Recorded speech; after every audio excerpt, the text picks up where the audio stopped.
Assalomu alaykum. Xabarlar.uz kanali o'z ishini boshladi. Agar kanalda birinchi bo'lsangiz, like bosib, obuna bo'lishni unutmang. Bugun dasturimizda 2020-yilda eng ko'p boylik orttirgan Rossiya milliarderlari aniqlandi. Alisher Usmonov nechinchi o'rinda? Yana bir shedevr. Shuhrat Abdurahmonov Mirziyoyev bilan muloqotda 10 daqiqa ichida 81 marta muhtaram prezident so'zini ishlatdi. So'nggi nuqta. Botir Qodirov Sherali Jo'rayevni o'g'li ekanligiga oydinlik kiritildi. Qirg'izistonlik bola Putindan nima so'ragan edi? Unga darhol Putindan sovg'a keldi. Ozodbek Nazarbekov Anvar Sobirovni ko'krak nishoni bilan taqdirladi. Shavkat Mirziyoyev davlat byudjeti to'g'risidagi muhim qonunni imzoladi. Hamdam Sobirov qornim och holda konsert berardim. Endi esa batafsil. Shuhrat Abdurahmonov Mirziyoyev bilan muloqotda 81 marta muhtaram prezident dedi. Andijon viloyati hokimi Shuhrat Abdurahmonov O'zbekiston prezidenti Shavkat Mirziyoyevga 81 marta muhtaram prezident dedi. Bu haqda Gazeta.uz nashri xabar qildi. Manbaning xabar berishicha, Mirziyoyev yoshlar forumida ishtirok etib, yoshlar oldida turgan muammolar va ularni yechish yo'llari haqida gapirib o'tdi. O'sha tadbirda prezident ayrim viloyat hokimlari bilan video aloqa orqali muloqot qilgan. Hokimlar o'z navbatida o'z hududlarida amalga oshirgan ishlari yuzasidan hisobot berdi. Andijon viloyati hokimi prezident bilan muloqot davomida yoshlar bilan ishlash, ularning bandligini ta'minlash va ularning muammolarini hal qilish borasida qilinayotgan ishlar xususida gapirib o'tdi. Viloyat hokimi o'z nutqi davomida juda ko'p marta muhtaram prezident iborasini ishlatgan. Gazeta.uz muxbirining hisob-kitobiga ko'ra, hokim prezident bilan muloqot davomida 10 daqiqa 21 soniya gapirgan va shu vaqt ichida viloyat rahbari 81 marta yoki har 7,6 soniyada bir marta ushbu iborani ishlatgan. Shundan so'ng Farg'ona viloyati hokimi Xayrulla Bozorov so'zga chiqqan. U 12 daqiqa 35 soniya davomida 22 marta muhtaram prezident so'zini ishlatgan. So'nggi nuqta. Botir Qodirov Sherali Jo'rayevni o'g'li ekanligiga oydinlik kiritildi. Botir Qodirov Sheraliyevich madaniyat va san'at fidokori ko'krak nishoni bilan taqdirlandi. Juda ko'pchilik ilk bor Botir Qodirovni Sheraliyevich otchesvasida ko'rayotgan bo'lsa kerak. Ushbu guvohnoma juda ko'p shubha va tortishuvlarga ham aniqlik kiritib berdi menimcha. Chunki bundan roppa-rosa bir yil avval Botir Qodirov Sherali Jo'rayevning nikohsiz tug'ilgan farzandimi degan savolga Sherali Jo'rayevning kenja o'g'li Zohirjon Jo'rayev oydinlik kiritib nuqta qo'ygan edi. Bu bo'xton. Har safar shu haqda eshitganimizda biz oilamiz bilan kulib qo'ya qolamiz. Bunday mishmishlarni o'ylab topish Botir akaning onasiga ham hurmatsizlik deb hisoblayman, degan Zohirjon Jo'rayev. Bugun esa barcha o'zi uchun mutlaq boshqacha javob olgan bo'lsa ajab emas.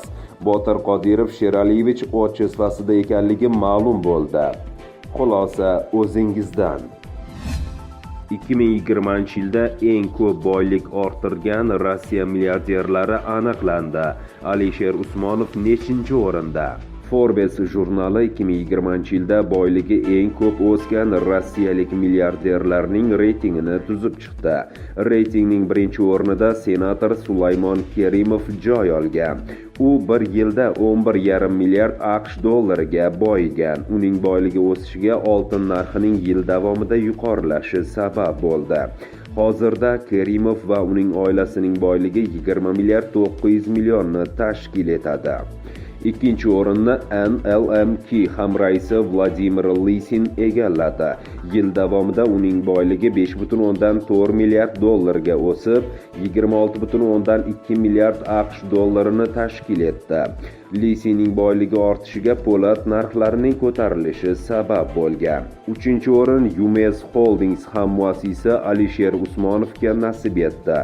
1 yil ichida u 3,6 milliard AQSh dollariga boyidi va hozir uning boyligi 16,1 milliard dollarga baholanmoqda.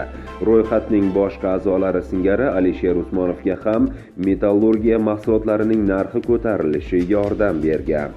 Qayd etilishicha, boyligi 2020-yilda eng ko'p o'sgan 10 ta rus milliarderlarining boyliklari jami 33 milliard AQSh dollariga o'sgan. Ozodbek Nazarbekov Anvar Sobirovni ko'krak nishoni bilan taqdirladi.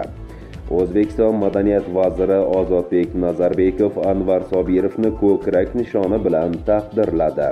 Bu haqda O'zbekiston Davlat filarmoniyasi matbuot xizmati xabar qildi. Ma'lum bo'lishicha, Anvar Sobirov milliy qo'shiqchilik san'atiga ulkan hissa qo'shib, yangi qo'shiqlar bilan ushbu san'at turini targ'ib etishdagi xizmatlari uchun Madaniyat va san'at fidokori ko'krak nishoni bilan taqdirlandi. Anvar Karimovich, sizni milliy qo'shiqchilik san'atiga ulkan hissa qo'shib, yangi qo'shiqlar bilan ushbu san'at turini targ'ib etishdagi xizmatlaringizni inobatga olib, Madaniyat vazirligining Madaniyat va san'at fidokori ko'krak nishoni bilan taqdirlanganingiz bilan butun jamoamiz nomidan tabriklab qolamiz, deyiladi xabarda. Prezident Shavkat Mirziyoyev O'zbekiston Respublikasining 2021-yilgi davlat byudjeti to'g'risidagi qonunni imzoladi. Qonun bilan respublika byudjetidan 2021-yilga mo'ljallangan birinchi darajadagi byudjet mablag'lari boshqaruvchilariga ajratiladigan mablag'larning maksimal miqdori tasdiqlandi. 2021-yil uchun individual to'lovlarning quyidagi stavkalari tasdiqlandi. Mol-mulkni ijaraga beradigan jismoniy shaxslar uchun belgilangan minimal ijara stavkalari, ayrim turdagi tovarlarning chakana savdosi huquqi uchun chegara yig'im stavkalari, avtotransport to'lovlari stavkalari. Prezident imzolagan ushbu qonun 2021-yil 1-yanvardan kuchga kiradi. Hamdam Sobirov: qornim och holda konsert berardim. Mango guruhining a'zosi, xonanda va bastakor Hamdam Sobirov Daryo internet nashri uchun eksklyuziv intervyu berdi. Suhbat davomida Hamdam Sobirov Mango guruhida mashhurlikka erishgan davrida oilasiga moddiy yordam bera olmagani, konsert dasturlarida qorni och holatda qo'shiq aytgani haqida so'zlab berdi. Onam Mangoda chiqqanimni televizorda ko'rganlar, juda xursand ham bo'lgan edilar. Lekin mening Mangoda chiqishim hayotimizga hech qanday o'zgartirish olib kela olmagan. Iqtisodiy jihatdan oilamiz qiyin vaziyatga tushib qolganda men olib chiqib keta olmaganman. Masalan, shunday vaziyatlar bo'lib qolganki, hatto oilamga kerak bo'lganida 100 ming so'm ham topib bera olmadim. Lekin o'sha payt Mango guruhida qo'shiq aytardim. Hamma taniydi, men bilan muxlislar rasmga tushadi. Tasavvur qiling, konsertda hamma men bilan rasmga tushyapti. Menga sen zo'rsanda, hech kimni pisand qilmaysan deyishyapti. Lekin ishonasizmi, o'sha vaqtda cho'ntagimda bir tiyin pulim yo'q, qornim och edi. Tezroq borib nimadir yeyman deyman, lekin bu vaziyatni hech kim tushunmaydi. Odam yulduz bo'lish mumkin, lekin yulduz odam doim boy bo'ladi degani emas. Hamma yulduzlar ham boy emas. Bu narsani qanday baholashni men bilmayman. Hamdam Sobirov, xonanda, bastakor.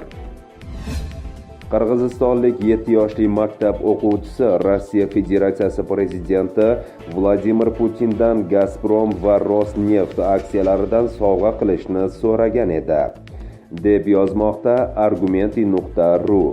Kreml ko'p turmay bolakayga Tula prayniklarini sovg'a qilib jo'natdi. Qolaversa, prezident dastxati tushirilgan portret bilan termokrushkani ham. Voqea ijtimoiy tarmoqlarda hazilga aylanib ketdi. Maktab o'quvchisiga praynik, qolgan xalqqa esa, xullas, rus xalq maqoli yangicha talqinda. Runetkadagi ko'pchilik qaror to'g'riligiga pisanda qilgan, bola boshidan tilanib o'rganmasin, qolaversa o'zga mamlakat fuqarosi ekan. Neft va gaz esa Konstitutsiyada yozib qo'yilganidek har bir reklamada bot-bot takrorlanganidek rus xalqining mulkidir, deb yozmoqda xabar.uz.